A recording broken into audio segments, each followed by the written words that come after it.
liabo batu bayop gubul abijangwe. Ula ichula liabo bule mufatu ida Dur jorma burama liabo batu bayop gubul abijangwe. Ula ichula liabo bule mufatu ida Burama liabo batu bayop gubul abijangwe. Ula ichula liabo bule mufatu ida Malwo wedding koi lora bebeng de Kampala bul jola ejbor.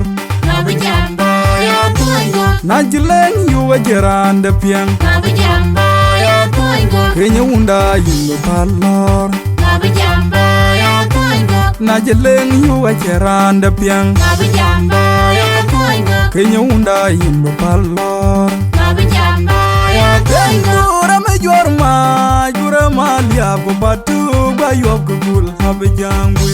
Ula ichula liabo bule mufatu ida Burama liabo batu bayop gubul abijangwe. Ula ichula liabo bule mufatu ida Burama liabo batu bayop gubul abijangwe. Ula ichula liabo bule mufatu ida Malwo wedding koi lora bebeng de Kampala bul jola ejbor. Nabijamba ya tuingo Najileng yu wajeran de piang. Nabijamba ya tuingo Kenya unda yimbo palor. Nabijamba ya tuingo Najileng yu wajeran de piang. Nabijamba ya tuingo Kenya unda yimbo palor. Nabijamba ya tuingo Gamiarge gaton pioni je. Unmalawanya umagala ya kwena wera ugai matya Gamiarge gaton pioni je. Unmalawanya umagala ya kwena wera ugai matya Dana batu ida jaga gon kuna gaga inagan tu. Japiri jaga tunga jille kalwai bidu Para una kura kwe gubulala wajib gabon jamia. Ule mbatu kwa jingwale bawe muore mabaidi ula yu manjeng yanko ajitanga burana yana tipiri mari japiri yandi loai Matiang na una ding bul. Matiang ja Matiang da na nyala makol. Wajib gatone katume Kur matiang na matiang kurjilo kela kubuli loai Atu madaku matiang na Akai malim dawa kurin kwa gae korban Atu madaku matiang na Akai malim dawa kurin kwa gae korban Atu madaku matiang na Akai malim dawa kurin kwa gae korban Atu madaku matiang na Akai malim dawa kurin kwa gae korban Gamiarge gaton pioni je.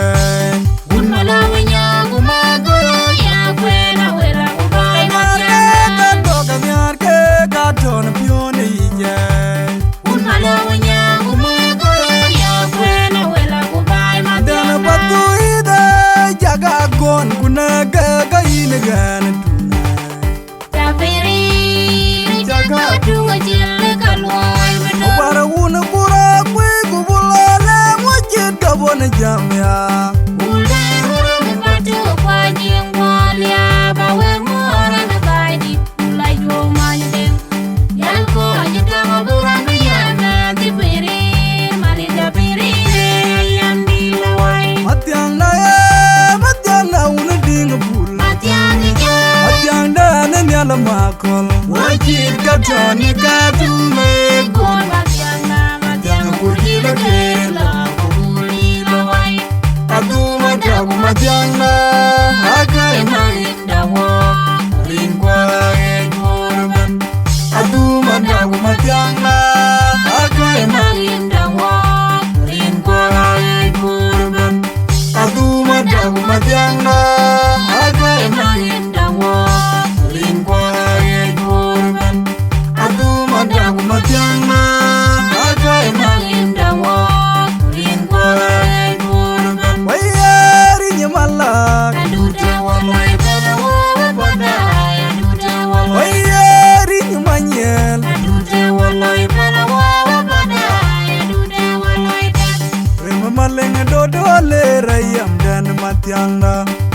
Awangen jam jola yung danyana gutie.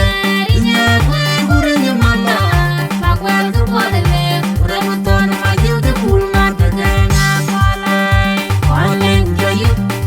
Pul jayu be koleng jayu. Nanalele kada kulele ngangodo mungkin. Yang jola dute yang leng. Yang tini lor puliak. Koleng jayu. Pul jayu be koleng jayu. Nanalele kada kulele ngangodo mungkin. Yang jola dute yang leng. Yang tini lor puliak. Koleng jayu. Pul jayu be koleng jayu. Nanalele kada kulele ngangodo mungkin. Yang jola dute yang leng. Yang tini lor puliak. Koleng jayu. Pul jayu be koleng jayu.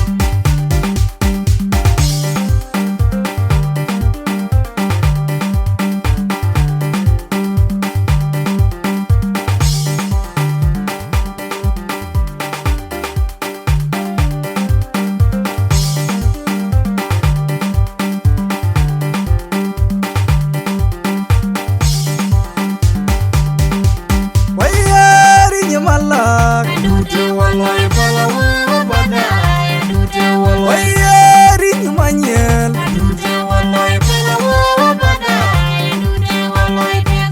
Rema malenga dodo le rayam dan matyanga Awangen jam jola yung danyana gutie. Inya kwe gure nyamala. Makwel kurwalele. Remuton majil de pulma tegena kolay. Koleng jayu. Pul jayu be koleng jayu. Nanalele kada kulele ngangodo mungkin. Yang jola dute yang leng. Yang tini lor puliak. Koleng jayu. Pul jayu be koleng jayu. Nanalele kada kulele ngangodo mungkin. Yang jola dute yang leng. Yang tini lor puliak. Koleng jayu. Pul jayu be koleng jayu. Nanalele kada kulele ngangodo mungkin. Yang jola dute yang leng. Yang tini lor puliak. Koleng jayu. Pul jayu be koleng jayu. Wada laungan merkira laungan Jane juara gog beryoja jak yumben Jepare ye jemer kiri nang dolar yo juara. Juara maja benyan ikwe Hati yo bayi jemer. Merkira laungan Wada laungan Jane juara gog beryoja jak yumben Jepare ye jemer kiri nang dolar yo juara. Juara maja benyan ikwe. Hati yo bayi jemer. Ajuga noga kwina kuluk der meta buda gog Kawana guna mere. Tati kwa turbil pam. Dogo buta gaga jiran. Biya dodo wawai wong. Kayar malawa jay way. Kana judo ya tule. Kanti yung loy weng. Kayar malawa jay jaga. Kana judo ya tule. Kanti yung loy weng. Kayar malawa jay way. Kana judo ya tule. Kanti yung loy weng. Kayar malawa jay jaga. Kana judo ya tule. Kanti yung loy Wada weng. laungan merkira laungan Jane juara gog beryoja jak yumben Jepare ye jemer kiri nang dolar yo juara. Juara maja benyan ikwe Hati yo bayi jemer. Merkira laungan Wada laungan Jane juara gog beryoja jak yumben Jepare ye jemer kiri nang dolar yo juara. Juara maja benyan ikwe. Hati yo bayi jemer. Ajuga noga kwina kuluk der meta buda gog Kawana guna mere.